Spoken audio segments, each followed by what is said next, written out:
Don't you think it's weird how we haven't seen any monsters? Adam spoke up to the group. It's like they know that we've finished our request and we're heading back to the guild. It was clear that Adam wasn't enjoying how easy it had been for the hour that they'd been walking through the forest.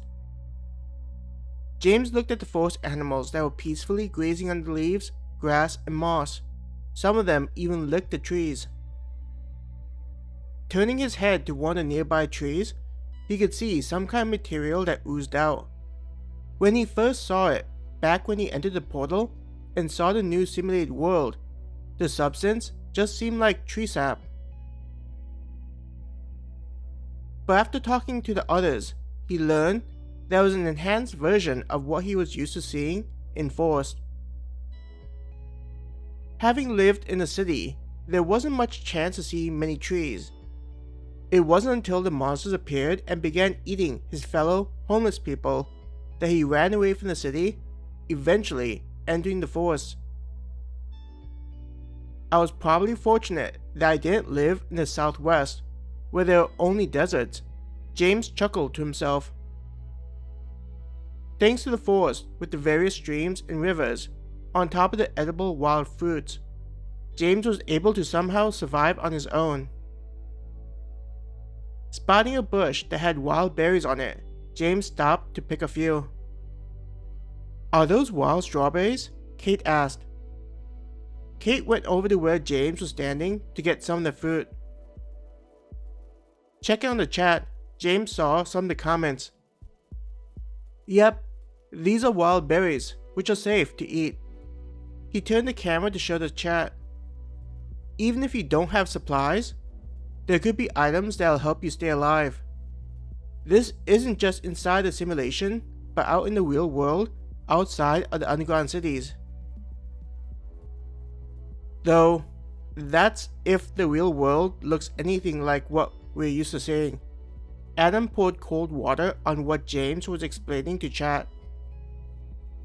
James couldn't help but remember the strange vegetation that sprouted during his time before reaching the underground city.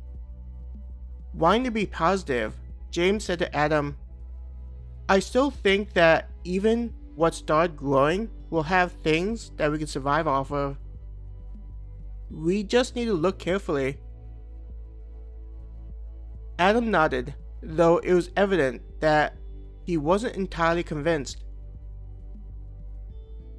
Chat's not as optimistic as you are, Maya said. I guess there are rumors of people trying to eat some glowing fruits? She shook her head, not knowing what to think of the information. James eyed Adam, who also looked at him. Adam just shrugged his shoulders. There's no way to know whether the information from chat was reliable or not.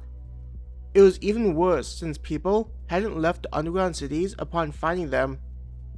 People were too afraid of encountering the monsters to try and explore. This was even the case with James, who knew that his strength had increased, but there were still doubts about whether his level was high enough. Everyone knew that the monsters had overpowered the armed forces around the world, as if the thousands of tanks and millions of soldiers were just toys. He could hear Adam and the others talking with chat in the background, making sure that the viewers stayed entertained. Eating several more, their group began walking again. That's the nice thing about these long trips, Peter said as he continued on the game trail. I feel like we have more freedom, unlike the short requests where it feels like we had to finish them quickly.